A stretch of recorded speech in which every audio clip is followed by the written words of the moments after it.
नमस्कार, मैं अजय आपका स्वागत करता हूं जी हेल्प के ऑनलाइन डिजिटल प्लेटफॉर्म पर। हम पढ़ रहे थे राजस्थान का भूगोल और राजस्थान के भूगोल में जो हम टॉपिक पढ़ रहे थे वो था राजस्थान की झीलें। और झील की जो आज हमारी क्लास नंबर है वो क्लास नंबर कौन सी है? 4 नंबर। ठीक है। और हम उम्मीद करते हैं इससे पहले हमारी जितनी भी क्लासेज हुई आपने सारी क्लासेज वो है जो अच्छी तरह से देखी हैं और समझ में भी आपको आई होंगी। थोड़ा कमेंट आपने जो है वो थोड़ा नाम मात्र का ही किया है ना, तो थोड़ा उससे पता लग जाता है कि आप जो है वो क्लासों को किस प्रकार से है जो है समझ में आ रही है या क्या जो बदलाव करने चाहिए। कोई बात नहीं है, आपको जैसा भी अच्छा लगे उचित लगे वो आप बताओ और हम आगे जो है अच्छा प्रयास करेंगे आपके लिए बेहतर करने का। ठीक है। हम पढ़ रहे थे टॉपिक राजस्थान की झील, और झील भी कौन से पानी की? मीठे पानी की। आज हम कंप्लीट कर देंगे मीठे पानी की झील। देखो, खारे पानी में इतना ज्यादा जो है वो बर्डन नहीं है, बस ज्यादा मीठे पानी की झीलें हैं वो थोड़ा देखो। हमने जो ट्रिक देखी थी वो ये देखी थी, राज बाको सीप पिन। राज बाको सीप पिन पिन फाप आऊ काग। फाप आऊ काग। फाए सागर। देखो, रासमंद पढ़ ली, जयसमंद पढ़ ली, बालसमंद पढ़ ली, कोलायत पढ़ ली, सिलीसेड, पुष्कर, पिछोला, नक्की, यहां तक पढ़ा दी मैंने। आज हम पढ़ेंगे फाय सागर, फतेह सागर, आना सागर, उदय सागर, कायलाना, गेव सागर। आज इन झीलों के बारे में जो है वो बात करेंगे। सबसे पहले जो है हम पढ़ते हैं फाय सागर झील को। देखो, पहली बात आपको ये पता होना चाहिए कि फाय सागर जो झील है वो है कहां। तो फाय सागर जो झील है, देखो इसका जो निर्माण है वो अकाल रात कार्य के तहत जो है वो किया गया था। निर्माण अकाल राहत कार्य के तहत ये झील अजमेर के अंदर है। तो अजमेर नगर परिषद द्वारा, किसके द्वारा? अजमेर नगर परिषद के द्वारा जो है वो इसका निर्माण किया गया। अजमेर नगर परिषद, अजमेर नगर परिषद द्वारा जो है वो इसका क्या किया गया? निर्माण। अजमेर नगर परिषद द्वारा जो है वो निर्माण किया गया। फाय सागर जो झील है वो कहां पर है? अजमेर के अंदर। ऐसा बताया जाता है। इस देखो, अजमेर नगर परिषद से ये क्या होता है? नगर परिषद एक प्रश्न और यहां से याद रखना कि आपने नाम सुना होगा राजस्थान में नगर निकाय, सुना है? नहीं सुना सर। अगर आपसे प्रश्न पूछा जाए राजस्थान में नगर निकाय की संख्या कितनी है तो आप याद रखोगे 213।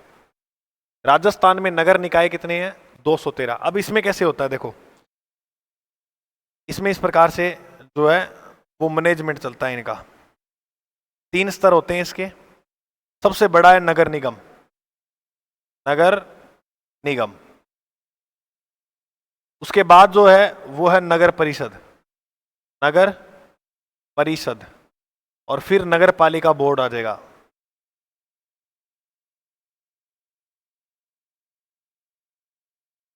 ये टोटल कितने हैं नगर निकाय? नगर निकाय में 3 आते हैं, नगर निगम, नगर परिषद और नगर पालिका। अब आपसे प्रश्न पूछा जाए कि नगर परिषद या नगर निगम कितने हैं? वर्तमान में नगर निगम की संख्या हुई 11, और 11वां जो नगर निगम है वो बनाया है अलवर को। 11वां जो नगर निगम है वो किसे बनाया गया है? अलवर को। राजस्थान में नगर परिषद की संख्या, राजस्थान में जिले कितने पड़ते थे अपने? 33। तो ऐसे याद रखना, नगर परिषद की संख्या कितनी है? 33। और राजस्थान में नगर पालिका बोर्ड की जो संख्या है वो है 169। ठीक है, 169। ये बात जो आपको याद रखनी है। क्लियर? ये बात जो है वो आपको इंपॉर्टेंट है और याद रखनी है। ये छोटे से आंकड़े हैं जो आपको याद होने चाहिए। अब देखो, एक बात और है, क्या है कि जैसे अब ये झील बनी हुई है, ठीक है। अब मान लो बारिश हो जाए और बारिश होने के कारण इसका पानी जो है वो भाव जो है वो ज्यादा हो जाए, वो पानी बाहर निकलेगा। तो ऐसे बताया जाता है कि जब इस झील का पानी ज्यादा हो जाता है तो ये जो पानी है वो आना सागर झील में चला जाता है। कौन सी झील में चला जाता है? आना सागर झील के अंदर। बस सिंपल सी है। फाय सागर अजमेर के अंदर, अजमेर की नगर परिषद ने इसका निर्माण करवाया था। राजस्थान में नगर निगम की बात करें तो 11, नगर परिषद 33, नगर पालिकाएं 169। और इसमें पानी अधिक होने के बाद कहाँ चला जाता है? पानी अधिक होने के बाद आना सागर झील के अंदर जो है वो चला जाता है। फाय सागर पढ़ाने का मेरा मतलब यही था कि मैं आपको ये चीजें जो है वो बता सकूं, ये याद रखना, भूलना मत, साइड में लिख लेना, ठीक है। अब फाय सागर के बाद जो हम झील पढ़ेंगे नेक्स्ट, उसका नाम है फतेह सागर।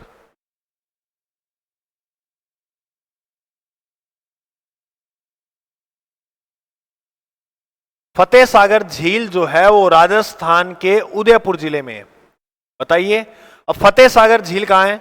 अब फतेह सागर झील जो है वो राजस्थान के उदयपुर में। अब फतेह सागर झील का जो निर्माण करवाया था 1668 में राणा जय सिंह द्वारा जो है वो इसका निर्माण करवाया गया। लेकिन फतेह सागर झील का निर्माण जो पूर्ण रूप से करवाया था उस शासक का नाम है फतेह सिंह। अच्छा, फतेह सिंह की एक बात और याद रखनी है, फतेह सिंह ने झीलों को जोड़ा था। जैसे एक झील ये रही, थोड़ा नीचे गए तो एक झील और ये रही, फिर थोड़ा और नीचे गए तो एक झील यहां बनी हुई है। ऐसे क्या सर? जी, ये झील मान लेते हैं फतेह सागर।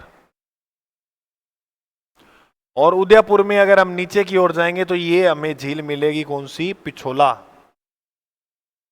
अब एक प्रश्न याद रखना, पिछोला और फतेह सागर को जोड़ने वाली जो झील है उस झील का नाम क्या है? स्वरूप सागर।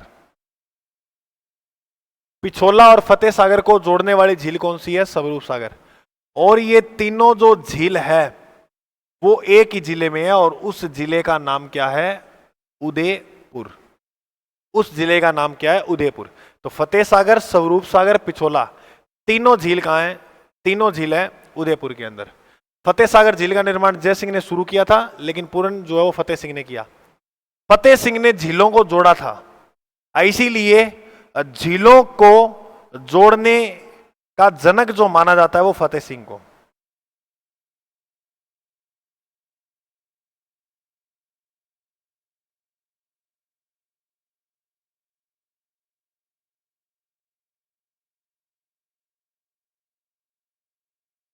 झीलों को जोड़ने के अवधारणा का जो जनक मानते हैं वो याद रखना फतेह सिंह। अब देखिए ये इस प्रकार से यहां जो वो एक झील बनी हुई है फतेह सागर, ठीक है, ये बनी हुई। अब देखो आपको क्या क्या चीजें जो है वो याद करनी है। इस झील के अंदर बनी है सौर वेधशाला। इंपॉर्टेंट प्रश्न है, 1975 1975 में यहां स्थापित की गई क्या भाई? सौर वेधशाला। सौर वेधशाला की स्थापना। और यह राजस्थान क्या भारत की पहली सौर ऊर्जा संचालित वेधशाला है। सौर ऊर्जा से चलने वाली वेधशाला। सौर ऊर्जा को मतलब मैंने बताया था ना, सौर ऊर्जा की नाव जो चली थी, अरे नाव प्यार की किश्ती में, किश्ती जो चली थी वो चली थी पिछोला में, और वेधशाला जो है वो फतेह सागर झील। अब वेधशाला जो है वो कहां? फतेह सागर। तो याद रखना सौर वेधशाला फतेह सागर। और नाव, देखो नाव में जब हम बैठते हैं तो सारे पीछे रह जाते हैं, तो नाव पिछोला, नाव पिछोला। अब इसके किनारे तीन चीजें और याद करनी है। इस प्रकार से एक पहाड़ी बनी है, इस पहाड़ी का नाम है इसी झील के पास अब मोती मगरा पहाड़ी या मोती मगरी पहाड़ी। क्लियर? मोती मगरा जो पहाड़ी है, इस पहाड़ी के ऊपर, इस पहाड़ी के ऊपर बना हुआ है स्मारक। और यह स्मारक जो है वो है महाराणा प्रताप का। Most important question, Maharana Pratap का स्मारक किस पहाड़ी पर है? तो मोती मगरा। मोती मगरा पहाड़ी पर महाराणा प्रताप का क्या बना हुआ है? स्मारक। और यह स्मारक जो किस झील के पास है? तो याद रखोगे उस झील का नाम क्या है? फतेह सागर झील। क्लियर? एक तो बात ये याद रखना महाराणा प्रताप का क्या बना हुआ है? स्मारक। दूसरी बात देखें तो इसी के किनारे बना हुआ है हवाला शिल्प ग्राम। अगर आपसे प्रश्न पूछे बताओ हवाला शिल्प ग्राम कहां है, तो आप बताओगे जोधपुर में और किस झील के किनारे? फतेह सागर झील के किनारे। और इसी झील के किनारे एक बाड़ी बनी है, एक क्या बनी है? बाड़ी। और ये जो बाड़ी है, इस बाड़ी का नाम है सहेलियों की बाड़ी, क्योंकि राजा की बेटी अपनी सहेलियों के साथ यहां आया करती थी। तो ये कौन सी बाड़ी होगी? सहेलियों की बाड़ी। अरे भाई कौन सी बाड़ी बोलो? सहेलियों की बाड़ी। सहेलियों की बाड़ी किस झील के किनारे बनी हुई है? फतेह सागर झील के किनारे। सहेलियों की बाड़ी का जो निर्माण करवाया गया, सहेलियों की बाड़ी का जो निर्माण करवाया गया, वह मेवाड़ राजा संग्राम सिंह द्वितीय, कौन? मेवाड़ शासक संग्राम सिंह द्वितीय द्वारा जो है वो निर्माण करवाया गया। ये बात याद रखना। एक तो महाराणा सांगा पेलोयो जो खानवा युद्ध वाला अपने पढ़ते हैं, और ये है सांगा द्वितीय, इसने क्या बनवाई थी? सहेलियों की बाड़ी। इसके सर क्या उपनाम भी है क्या? इसके कोई उपनाम भी है क्या? इसकी नींव जो है वो रखी थी मिस्टर कनौट ने, तो इसे कनौट बांध भी कहते हैं। क्या कहा जाता है? कनौट बांध। इसे देवली तालाब के नाम से भी जाना जाता है। अगर आपसे पूछे देवली तालाब कहाँ है, तो आप बताओगे उदयपुर के अंदर।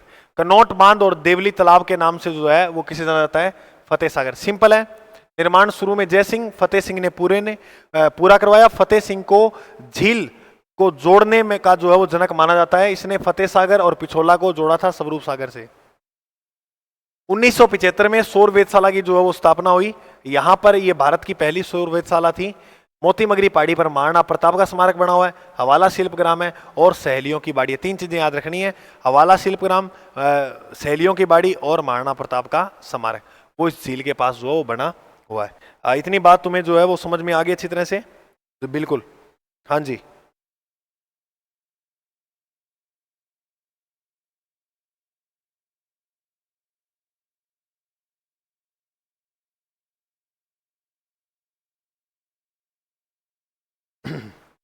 ये हो गई अपनी फतेह सागर।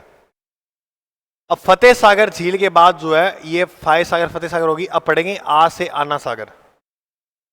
चलिए, अब हमारी जो झील है उस झील का जो नाम है वो क्या है? आना सागर झील। इंपॉर्टेंट है एग्जाम की दृष्टि से भी। आना सागर, आना सागर झील। देखो, ऐसे आना सागर, ऐसे अजमेर, ऐसे आना सागर, ऐसे अजमेर, और ऐसे याद रखना इसका निर्माण। निर्माण जो है वह निर्माण जो है वो अर्नो राज चौहान द्वारा, अर्नो राज चौहान, अर्नो राज चौहान द्वारा जो है वो इसका निर्माण जो है वो करवाया गया। इसके पीछे घटना आती है, वो घटना क्या है अभी सुनते हैं। देखो भाई, अजमेर के अंदर आपको 2 पर्वत देखने को मिलेंगे।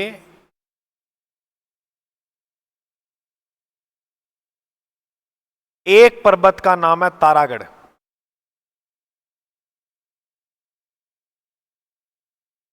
और एक का नाम है नाग पहाड़। लूणी नदी यहीं से निकलती है, नाग पहाड़ से। ठीक। अब देखो, अर्नोराज चौहान के समय क्या हुआ, मतलब घटना क्या हुई कि ये हमारा जो राजस्थान है, अब यहां था चौहानों का शासनकाल, अजमेर के आसपास वाला इलाका। इधर से जो है वो मुस्लिम आक्रमणकारी जो है वो बार बार आक्रमण कर रहे थे। चाहे इनका कोई उद्देश्य मान लो कि ये लूट के लिए आ रहे थे, या यहाँ मतलब अपना क्षेत्राधिकार जो बढ़ाना चाहते थे, साम्राज्य विस्तार करना चाहते थे। तब क्या हुआ, यहाँ की जो स्थानीय जनता थी वो परेशान हुई और गई राजा के पास, और राजा को बोली कि यार इन्होंने तो हमारी नाक में दम कर रखा है, हमारे इनके मन में आता तो हमारे बच्चों को ले जाते हैं, हमारी बीवियों को ले जाते हैं उठाकर, ठीक है, तो मतलब हम जी नहीं पा रहे सही ढंग से, तो आप ऐसे करो, हमारी रक्षा करो प्लीज। और ऐसा बताया गया है प्राचीन इतिहास के अंदर कि जनता जो है, प्रजा जो है, वो राजा को भगवान के रूप में जो है वो देखा करती थी। आप दक्षिण भारत में संगम काल या जो भी इतिहास पढ़ोगे तो उसमें आपको ऐसी छवि आएगी राजा की कि राजा को देवता के रूप में जो है वो देखा जाता है। अब अशोक है, अशोक ने उपाधि धारण की थी देव प्रियदर्शी, तो मतलब उसने देवताओं के साथ अपनी जो है वो तुलना की है। अब मेरी एक बात ध्यान से सुनना, ये उपाधि आगे भी काफी राजाओं ने जो है वो धारण की थी, गुप्त काल में भी हमें देखने को मिलती है, ठीक है। लेकिन अभी एक बात इतना देखो आप, अर्नोराज चौहान ने कहा चलो फिर ये करते हैं कि इनका काम तमाम तो करना ही होगा, ये तो ऐसे जीने नहीं देंगे। तो अर्नोराज चौहान ने कहा कि आप तारागढ़ और नागपाड़ के बीच में लेकर आओ उन आक्रमणकारियों को। मतलब बीच में कैसे आएंगे, आप यहां अपना निवास स्थान बनाओ और वो आपको लूटने आएंगे तो हम उनका काम जचा देंगे। अब देखो क्या कहानी है। अब यहां इन्होंने अपने बंबू बनाए, झोपड़ियां बना बनाकर ये लोग यहां रहने लगे। कुछ सेना जो है वो यहां छुपा दी, कुछ सेना जो है वो यहां छुपा दी। बात है 1137 की। अब बात कब की है, 1137, और आक्रमण होता है तुर्कों का। इसका आक्रमण हुआ, तुर्कों का आक्रमण। अब तुर्कों का आक्रमण हुआ। अब देखो ये लोग तो किस उद्देश्य से आए थे वो मैंने आपको बताए। अब ये यहां पर जो लूट करने आए या जो भी उद्देश्य था इनका वो आए। अब इनकी पूरी प्लानिंग थी राजा की कि इनको कैसे मारना है। अब इन कैंप के अंदर सारे सेनापति भरे हुए थे, कईयों ने साड़ी पहन रखी थी, वो भी सेनापति बना, मतलब सेनापति था, रूप धारण अलग अलग कर करके बैठे हुए थे। कोई भी स्त्री को उठाएंगे तो अंदर फिर अंकल निकलेगा, तो वो बात है। अब क्या हुआ, जैसे ही आए और एक कैंप में गए और जाकर एक घूंघट उठाया, और जैसे ही घूंघट उठा, ये इतनी बड़ी बड़ी दाढ़ी वाला भाई साहब घूंघट के पीछे, और उनके पास ऐसे हथियार, और 3-4 बार ऐसे किया और उसका काम तमाम। और यहां हो अल्लाह हो गया, और जिस कारण ये सारे सेनापति भड़क गए। इधर से ये सेना आई, इधर से ये, इन्होंने इसके बीच में जो है वो इनको घेरा और यहां पर बुरी तरह से इनको जो है वो मारा, काट पीट दिया, और यहां इनका जो है वो रक्त बहने लगा। क्या बहने लगा? रक्त। अब देखो क्या हुआ, राजा ने हरा दिया तुर्कों को। लेकिन अब जैसे ही थोड़ा शाम का टाइम हुआ, थोड़ी सी शाम हुई, लोगों को रोटी पानी को टाइम हो, तो ये जो भूमि थी वो बुरी तरह से स्मेल मारने लगी। ये जो खून था, ये जो लाश पड़ी, मतलब बुरी तरह स्मेल मार लगी। अब जनता फेर गई राजा गण, राजा हमारा तो जीना राम हुआ पड़ा है, तो कुछ करो। अरे राजो कहे मतलब मारो तो दिक्कत, ना मारो तो दिक्कत, चलो कोई बात नहीं, राजा है कुछ तो करेंगे।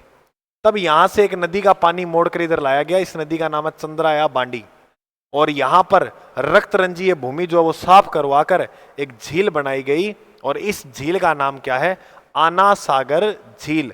आना सागर झील किसने बनाई? अर्नोराज चौहान ने, तुर्कों के रक्त रंजी भूमि को साफ करने के लिए। इस नदी का नाम क्या था? चंद्राया बांडी नदी। इसका पानी लाया गया था, ठीक है, ये बात याद रखना।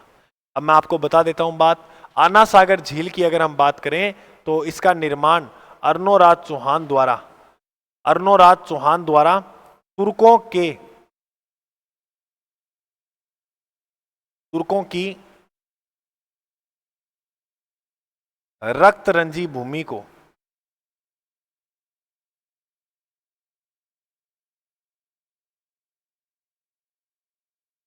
साफ करने के लिए जो है ये निर्माण करवाया गया था। तो झील का नाम क्या है? आना सागर झील। एक इंपॉर्टेंट झील है, आपको ये बात याद रखनी है। चलो अब हम आना सागर झील के बारे में पढ़ते हैं। जैसे ये रही आना सागर झील। देखो आना सागर झील के पास अगर हम बात करें, किसके किनारे क्या क्या बना हुआ है? एक इसके किनारे बना हुआ है सुभाष उद्यान। इसका प्राचीन नाम था दौलत उद्यान। इसका प्राचीन नाम क्या था? दौलत उद्यान। इसी के अंदर एक बाग बना हुआ है, गुलाब बाग। इसके अंदर एक बाग है, कौन सा? गुलाब बाग। और बताते हैं इस गुलाब बाग के अंदर अस्मत बेगम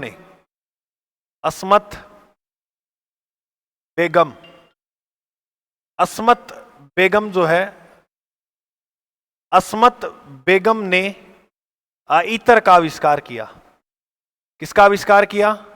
इत्र का आविष्कार जो है वो किया अस्मत बेगम ने। इत्र, तो इत्र का आविष्कार करने वाली भारत की पहली महिला कौन है? अस्मत बेगम।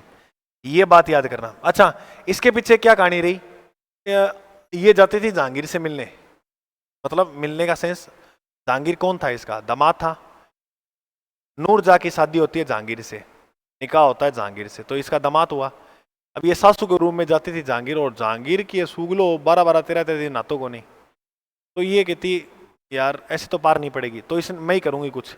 तब इसने गुलाब की पत्तियों से असमत बेगम ने इत्र का आविष्कार किया। इत्र का आविष्कार करने वाली एक महिला है, इस बात का आप थोड़ा ध्यान रखना, ठीक है।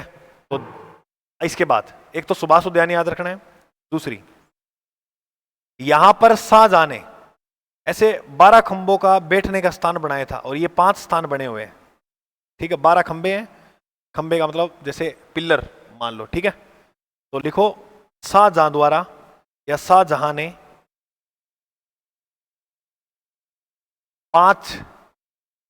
12 दरियां, दरिया मतलब बैठने का स्थान बनाया था, ये 12 दरियां लगवाई। और ये जो 12 दरियां, इसमें कितने खंबे हैं? ये 12 खंबे हैं इसमें, ठीक है। 5 दरियों में 12 खंबे। तो 5 दरिया जो है वो लगी हुई है इस झील के पास। आप कभी जाओगे तो आपको देखने को ये बैठने का एक स्थान मिलेगा। इसी झील के किनारे है चश्मा ए नूर झरना। चश्मा ए नूर, चश्मा ए नूर झरना जो है इसका निर्माण करवाया था जहांगीर ने। जहांगीर द्वारा जो है वो ये झरना जो है वो बनाया गया था। झरने का नाम क्या है? चश्मा ए नूर झरना। चश्मा ए नूर झरना जो है वो जहांगीर द्वारा बनाया गया था, ठीक है। बस लास्ट एक बात और याद करना, नूर जहां का महल कहां बना हुआ है? इसी के पास एक महल बना है और वो महल किसका है? नूर जहां का। नूर जहां का महल, ये लो, ये हमारी झील हो गई कौन सी? आना सागर।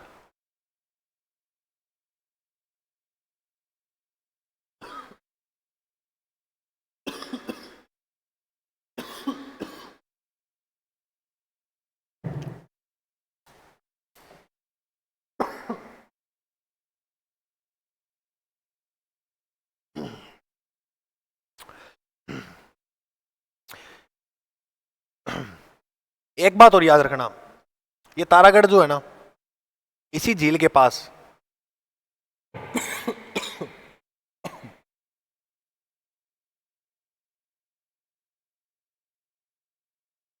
एक किला भी बना हुआ है। इस किले का नाम है तारागढ़। तारागढ़ दुर्ग, इसे अजय मेरू दुर्ग भी कहते हैं।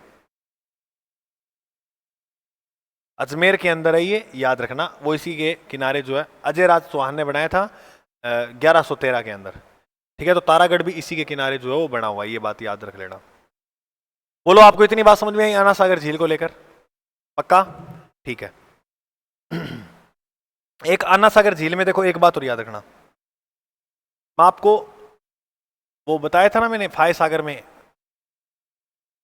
पिछले वाली क्लास में बताया था, इसमें नहीं बता पाया मैं आपको। एक होता है NLCP यानी नेशनल राष्ट्रीय लेक झील, राष्ट्रीय झील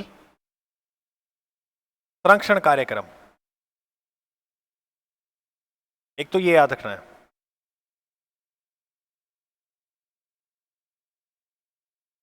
एक याद रखना है RTDC द्वारा शामिल जिले। शायद मैंने 4 बोल दिया था पिछली क्लास में, ये 5 है, ठीक है।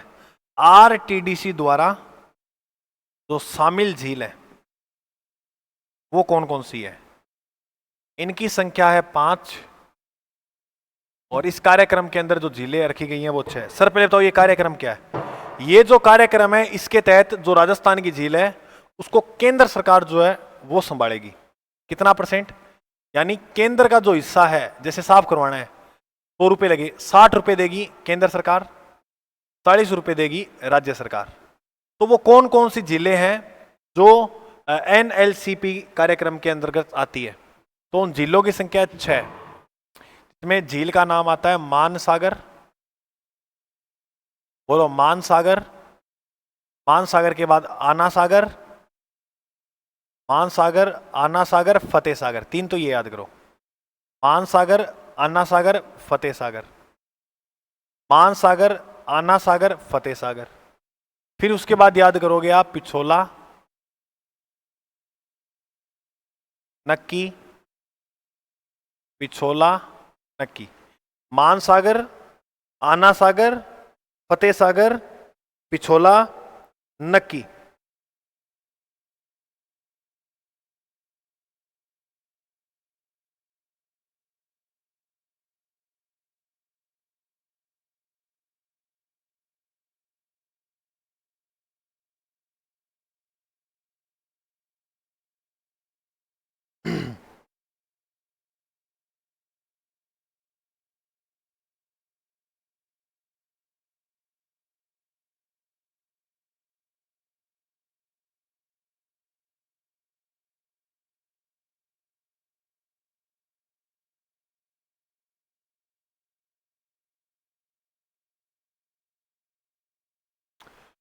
मानसागर, अन्ना सागर, फतेह सागर, पिछोला, नक्की और एक झील और याद कर लेना, पुष्कर।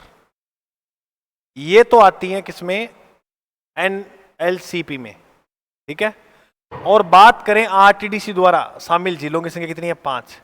इसमें मानसागर हटा दो, बाकी की सेम लिख दो। अन्ना सागर, बस एक वाली याद कर लो, ऊपर ऊपर वाली। फिर इसमें मानसागर हटा के अन्ना सागर, फतेह सागर, पिछोला, नक्की और पुष्कर।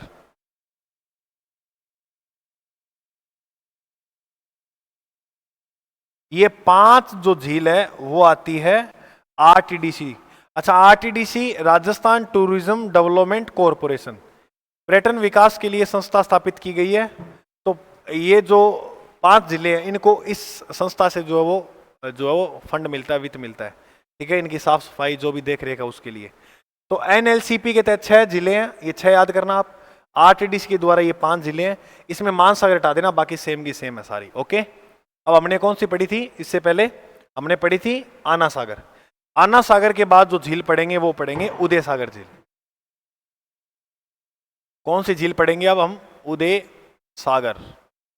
उदय सागर झील की अगर हम बात करें, इंपॉर्टेंट झील है उदय सागर झील। उदय नाम से स्पष्ट हो रहा है, उदयपुर, अरे नाम से स्पष्ट हो गया उदयपुर के अंदर। हाँ गुरुजी ये बात तो है। अब देखो एक चीज समझने वाली बात, यहां इधर दर्रा, एक ढेबर दर्रा, और ढेबर दर्रे से एक नदी निकलती है जिसका नाम है आयड़ नदी। फिर ये उदय सागर झील में गिर जाती है, और उदय सागर के बाद निकलती हुई अपना जल भीलवाड़ा के समीप बनास में डाल देती है, ठीक है। चलो हम समझते हैं नदी किस प्रकार से क्या है। पहले तो ये झील बताओ कौन सी है। सर ये झील तो है उदय सागर, ठीक है, वेरी गुड। अब यहां से एक नदी निकलती है जिसका नाम है आयड़ नदी, और इसी आयड़ नदी के किनारे एक सभ्यता पनपी थी जिसका नाम है आहड़। उदयपुर की कहानी है ये सारी। उदय सागर जो झील है वो कहां है, उदयपुर। तो ये जितनी भी मैं बता रहा हूं स्टोरी, है उदयपुर की है। आयड़ नदी के किनारे ही सभ्यता पनपी आहड़, लेकिन एक बार एग्जामिनर ने आयड़ नाम नहीं दिया, बेड़च दिया। तो याद रखना, आयड़ नदी उदय सागर झील में गिरने के बाद अपना नाम जो वो क्या रख लेती है, बेड़च। इस नदी का नाम क्या हो जाता है, बेड़च नदी। और इस बेड़च नदी के किनारे बालाथल सभ्यता है, बालाथल और नगरी। बालाथल उदयपुर में, नगरी चित्तौड़गढ़ में है। तो ये 2 सभ्यताएं किस नदी किनारे है, बेड़च। ये बात आपको याद रखनी है। आहड़ सभ्यता आयड़ नदी किनारे, लेकिन है ये आयड़ी। उदय सागर झील में गिरने के बाद नाम क्या हो गया, बेड़च। और ऊपर वाली जो नदी है उसका नाम है बनास। कौन सी नदी है, बनास। ये बनास की सहायक है, ठीक है। अब क्या है कि मान लो प्रश्न पूछ लिया, आहड़ सभ्यता किस नदी के किनारे है, आहड़ सभ्यता किस नदी के किनारे है, किस नदी के किनारे, बताओ। ऑप्शन देखना पहले मेरे। ऑप्शन ए में मैंने दिया बनास, ऑप्शन बी के अंदर हमारा जो है वो है चंबल, ऑप्शन सी के अंदर है लूनी, और ऑप्शन डी के अंदर है बेड़च। तो आप ऐसे थोड़ी कहोगे कि सर आपने तो आयड दिए ही नहीं, ये एग्जामिनर ने दिए नहीं तो ये प्रश्न निकलता नहीं। उदय सागर में गिरने के बाद आयड का ही दूसरा नाम क्या हो जाता है, बेड़च। अगर मान लो बनास की जगह वो यहां नाम दे दे आयड, तब बताओ आप इन दोनों में से प्रायोरिटी किसे दोगे। तो देखो भाई है किसके पास ये आयड, तब प्रायोरिटी जो देंगे वो किसको देंगे, आयड नदी को। बताओ अब बात समझ में आई ना, अच्छी तरह से आ गई। हमारी जो झील है वो उदय सागर भी होगी। अब कायलाना और गेव सागर दो झीलें हो रहेगी। चलो पढ़ते हैं।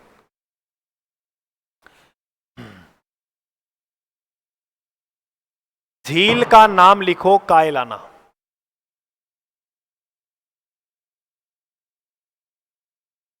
ये एक मीठे पानी की झील है जो जोधपुर के अंदर है, कायलाना। कायलाना झील कहां है, पहली बात तो ये याद रखनी है आपको कि कायलाना झील जोधपुर में। क्लियर। वैसे तो ये जो झील है वो प्राकृतिक झील है। कैसी झील है, प्रकृति ने बनाया है इसको। लेकिन उदयपुर के जो भी ग्रंथ लिखने वाले लोग थे वो ये बात बोल के गए हैं, नहीं इस झील का निर्माण, जोधपुर के जो लोग थे ग्रंथ लिखने वाले वो ये बात बोल के गए हैं, इस झील का निर्माण जो करवाया है वो प्रताप सिंह जी द्वारा करवाया गया। क्योंकि इसीलिए तो इस झील को बोलते हैं प्रताप सागर झील। अरे वाह, ये नाम याद रखना इंपॉर्टेंट है।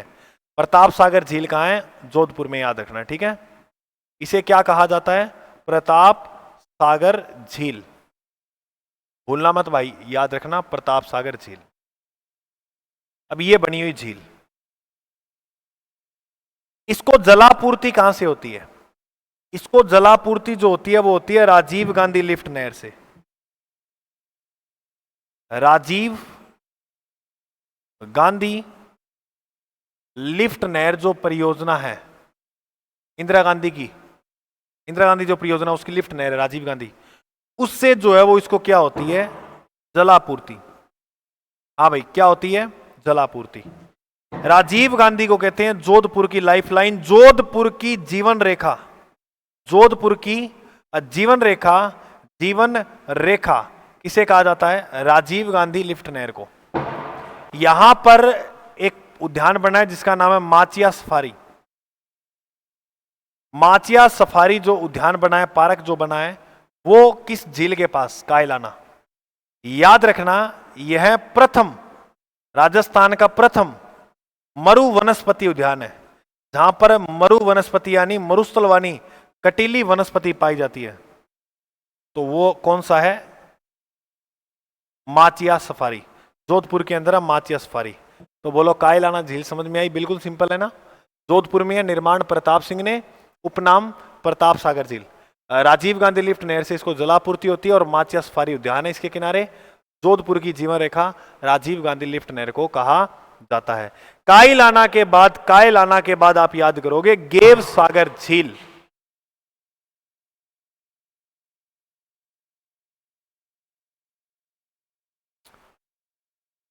गेव सागर झील जो है वो कहां है, डूंगरपुर। इसको, इसके किनारे, इसके इंपॉर्टेंट जो है वो बात किनारे को लेकर ही है। कालीबाई का स्मारक ज्यादा इंपॉर्टेंट ये है। अच्छा, कालीबाई किस जनजाति के थे, भील थे या मीणा थे या ग्रास या शहर, या मतलब किस जनजाति संबंधी थे। एक तो याद रखना कालीबाई का स्मारक, ये भील थे, ठीक है। स्मारक जो है वो बनाए। दूसरा, डूंगरपुर के अंदर है जूना महल। पहाड़ों की नगरी किसे कहते हैं, पहाड़ों की नगरी डूंगरपुर को कहते हैं। और द्वीपों का, 100 द्वीपों का शहर जो है वो कहते हैं बांसवाड़ा को। जबकि पहाड़ों की नगरी किसे कहते हैं, पहाड़ों की नगरी कहते हैं डूंगरपुर।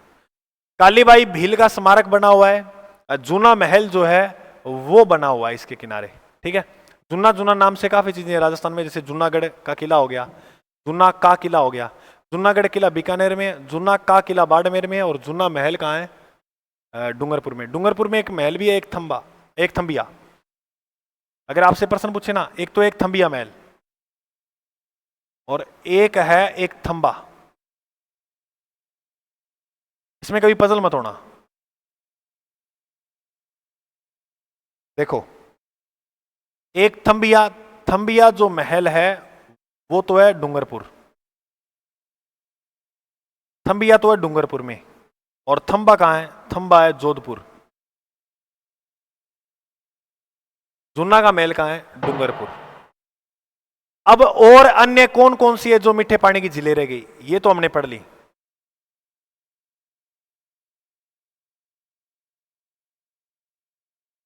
इसके अलावा कहां से प्रश्न आ सकता है? बस आप इतना याद रखना, इसके अलावा कौन से जिले में कौन सी झील जो है वो बनी हुई है, बस इतना पढ़ लिया हमने। बहुत शानदार, अच्छी बात है। देखो ये टॉपिक जैसे ही हो तभी आपको पता लगेगा कि हमने कितना बेहतर किया है।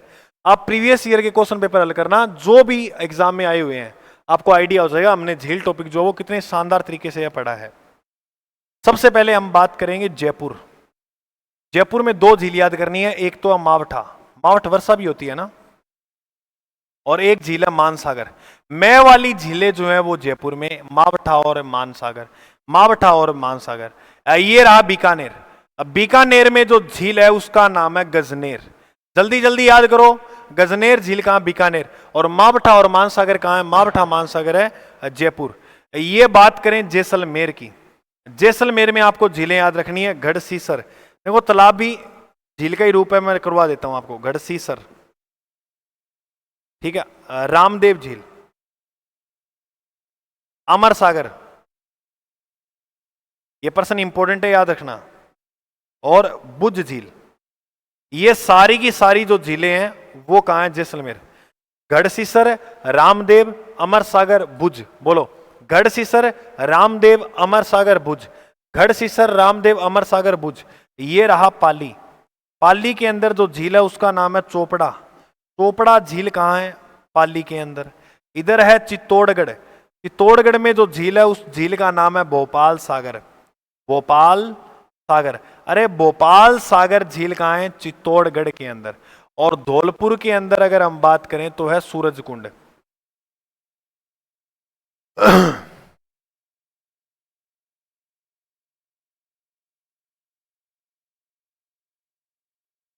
सॉरी, तालाब साई। धौलपुर में याद रखना, तालाब साई।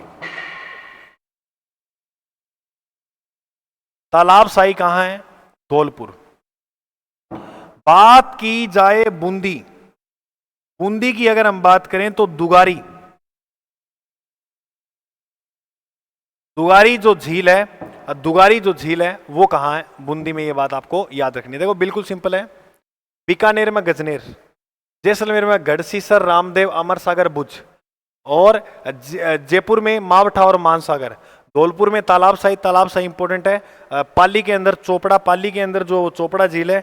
और याद रखना चित्तौड़गढ़ में भोपाल सागर, और बूंदी में दुगारी, जेत सागर और नवलखा। ये सारी झील जो है वो कहां है? बूंदी के अंदर। तो बोलो, मीठे पानी की झील समझ में आई? और आई तो कितनी का आई? जरूर आप जो है वो बताना, मुझे बहुत अच्छा लगेगा भाई। और आपको पढ़ाकर वास्तव में दिल से खुशी मिल रही है, बहुत अच्छा जो है वो मुझे महसूस हो रहा है। ठीक है, इसके लिए आपको थैंक यू। आपने अच्छी तरह से ये क्लासें देखी सारी, इतना प्यार दे रहे हो आप, तो जरूर हम आगे भी आपके लिए बहुत बेहतर करेंगे, चिंता मत करिएगा। बीकानेर में गजनेर है, जैसलमेर में गढ़सीसर, रामदेव, अमर सागर और बुझ। जयपुर में मावठा, मानसागर। धौलपुर में तालाब साई। बूंदी के अंदर दुगारी, जेत सागर और नवलखा। पाली में चोपड़ा झील है, पाली में चोपड़ा। देखो पाली पढ़ा है तो चोपड़ चोपड़ी खोड़ा हो तो ही पढ़ा है, नहीं। और चित्तौड़गढ़ में भोपाल सागर। क्लियर? ठीक है मेरे दोस्तों, मिलते हैं अपने अगली क्लास में। और चैनल पर जो साथी नया है वो जरूर सब्सक्राइब कर लें। मिलते हैं अपने अगले भाग में, तब तक के लिए जय हिंद, जय भारत।